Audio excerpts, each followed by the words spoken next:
नमस्कार.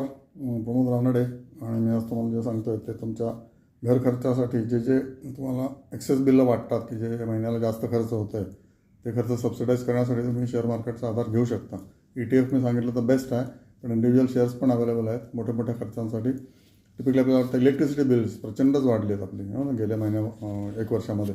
Electricity bill subsidise करण्यासाठी तुम्ही टाटा पॉवर किंवा NTPC हे शेअर्स बघू शकता. रेकमेंडेशन नाही आहे, पण सांगतो हे उत्तम कंपन्या आहेत, लार्ज कॅप कंपन्या आहेत आणि सोलरमध्ये घुसल्यात आणि त्यामुळे त्यांचे प्रॉफिट वाढतात जातात. राईट.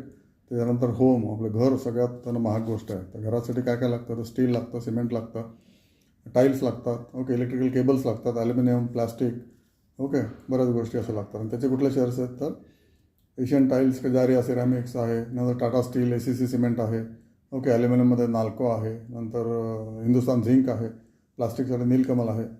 तर ह्या सगळ्या कंपन्या तुम्ही याच्यावर वाच ठेवा, टेक्निकल ट्रेंड्स बघा आणि जो खाली आहे आत्ता सध्या तो घेऊ शकता. याचे सेल्स पण वाढणार आहेत because of RBI action of rate reduction. पुढचं जे आहे तर अन्नासाठी काय काय लागतं, फर्टिलायझर लागतं, पेस्टिसाईड लागतं, ओके, रेडी फूड कंपन्या असतात त्याचं पण आपण अन्न घेतो, राईस आहे, आटा आहे, मॅगी आपण सारखे कंझ्युम करत असतो किंवा बिस्किट्स, त्याच्यासाठी कन्झम्पशन ETF तुम्ही घेऊ शकता. नाहीतर मग कंपन्या आहेत त्या PI इंडस्ट्रीज आहे, हिंदुस्तान युनिलिव्हर आहे, KRBL, LT foods, Coromandel fertilisers, RCF, GNFC, ITC, आटा, नेस्ले मॅगीसाठी. तर या सगळ्या कंपन्या आहेत. चार्ट बघा आणि त्याप्रमाणे तुमच्या एक्सपर्टला विचारा आणि then you can definitely get couple of months तुमचं राशन तुमच्या शेअरच्या प्रॉफिटमधनं एका वर्षासाठी जर तुम्ही ठेवलेत तर 2 महिन्याचं तुमचं राशन फुकट निघू शकतं.